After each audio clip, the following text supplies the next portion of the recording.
레드불 한 캔을 만드는데 드는 비용이 얼마인지 아시나요? 고작 9센트, 한화로 약 120원 정도밖에 안 됩니다. 근데 이걸 소비자한테 팔 때는 4,000원이 넘는 가격을 받거든요. 원가의 무려 20배가 넘는 마진율인데 도대체 어떻게 이런 게 가능한 걸까요? 더 충격적인 건 이 회사가 단순히 음료만 파는 게 아니라는 겁니다. 포뮬러1 팀 2개, 축구 클럽 5개, 아이스하키 팀까지 운영하면서 2019년에는 지구상 모든 사람 수만큼인 75억 캔을 팔아치웠죠. 설탕물 하나로 어떻게 이런 제국을 만들 수 있었는지 레드불의 돈 버는 구조를 한번 파헤쳐 보겠습니다.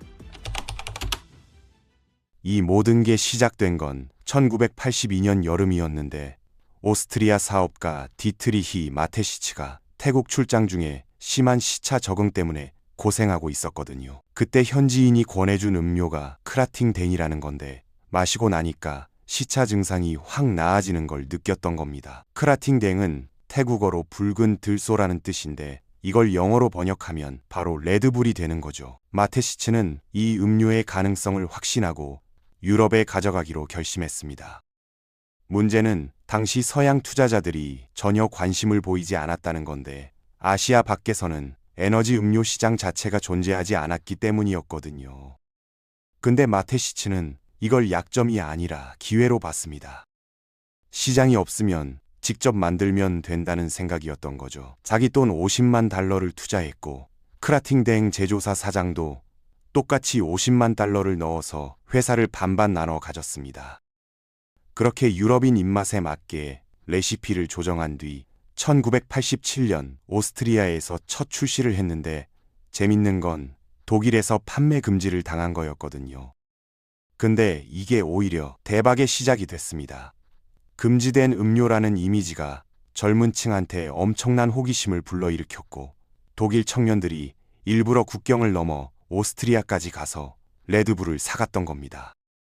첫 해에만 100만 센 이상이 팔렸고 1992년에는 슬로바키아와 헝가리로 94년에는 독일과 영국으로 퍼져나갔죠. 1997년 미국 시장에 진출할 때쯤엔 이미 하루에 100만 캔씩 팔리고 있었습니다. 코카콜라나 펩시 같은 거대 기업들이 자금력으로는 훨씬 앞섰지만 마테시츠의 전략을 완전히 과소평가했던 거거든요. 레드불은 완전히 새로운 형태의 기업 구조를 만들어냈는데 생산이나 물류 같은 건 전부 외주로 돌리고 오직 판매와 마케팅에만 집중하는 방식이었습니다.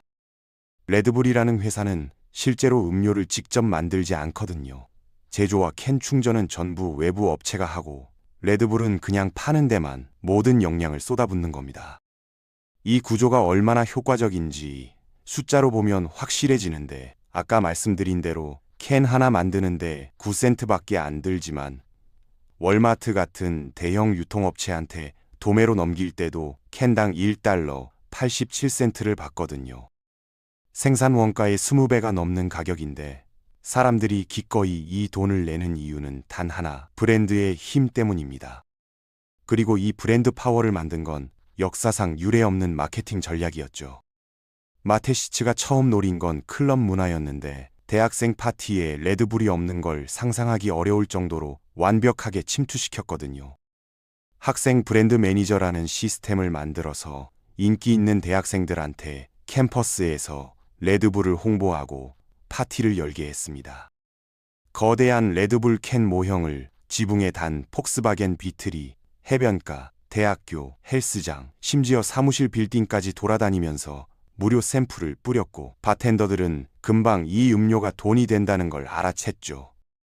보드카나 예거마이스터와 섞은 칵테일이 전 세계 바에서 가장 잘 팔리는 메뉴 중 하나가 됐으니까요.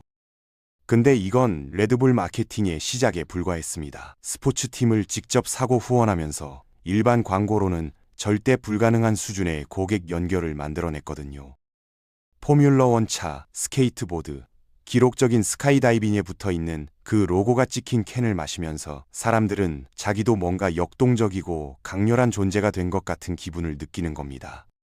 레드불은 기존의 스토리텔링 마케팅 대신 스토리 퍼포밍이라는 새로운 방식을 택했는데 남의 이야기에 끼어드는 게 아니라 자기들이 직접 이야기를 만들어내는 거죠. 자체 미디어 하우스에서 콘텐츠를 제작하니까 모든 영상과 사진의 저작권이 레드불 것이고 소셜미디어 시대에 이건 바이럴 효과로 마케팅 수익률을 폭발적으로 높여줬습니다. 가장 대표적인 사례가 2012년 펠릭스 바움가르트너의 우주점프 프로젝트였는데 레드불이 여기에 $5천만 쏟아부었거든요. 언뜻 미친 짓처럼 보이지만 전문가들은 이 이벤트의 전 세계 미디어 노출 가치를 약 $60억 추산했습니다. 투자 대비 120배의 효과를 본 셈이니까 엄청난 성공이었던 거죠. 이런 극한 스포츠 이벤트 후원과 엣지 있는 제품 이미지 덕분에 레드불은 에너지 음료 시장에서 계속 1위 자리를 지킬 수 있었고 2019년에는 75억 캔을 팔아서 $60억 넘는 매출을 올렸습니다. 이 매출을 달성하기 위해 거의 3분의 1을 마케팅에 쓰는데 문제는 2012년 이후로 성장세가 둔화됐다는 거거든요. 회사 수익의 97%가 에너지 음료 하나에서 나오는 구조라서 성장에 한계가 있을 수밖에 없고 이게 결국엔 큰 리스크가 될 수 있습니다. 특히 요즘처럼 건강과 영양에 대한 관심이 높아지는 시대에 비만, 불면증, 당뇨를 유발할 수 있는 제품에만 의존하는 건 언젠가 역풍을 맞을 수도 있는 거죠. 그래서 스포츠팀과 미디어 사업에 대한 투자는 단순한 마케팅이 아니라 사업 다각화의 시도이기도 한 건데 레드불은 미디어 제작부터 팀 소유, 방송 계약, 선수 관리까지 아우르는 완전히 통합된 스포츠 엔터테인먼트 사업 구조를 구축했거든요. 축구팀들이 좋은 예인데 여러 나라의 팀을 두면서 시너지를 만들어내고 있습니다. 유망주가 브라질에서 커리어를 시작해서 유럽 진출을 위해 오스트리아 잘츠부르크로 가고 실력이 더 늘면 챔피언스 리그 무대인 라이프치히로 이동한 다음 커리어 말년에는 뉴욕 레드불스에서 메이저리그 사커를 뛸 수 있는 시스템인 거죠.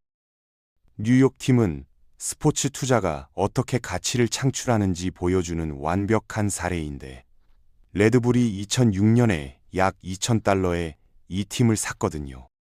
포브스 추산으로 지금 이 팀 가치가 $2억 9천만 넘습니다. 투자금이 10배 넘게 불어난 건데 미국 축구 시장이 계속 성장하고 있으니까 뉴욕시티의 프랜차이즈 가치는 앞으로 더 치솟을 가능성이 높죠.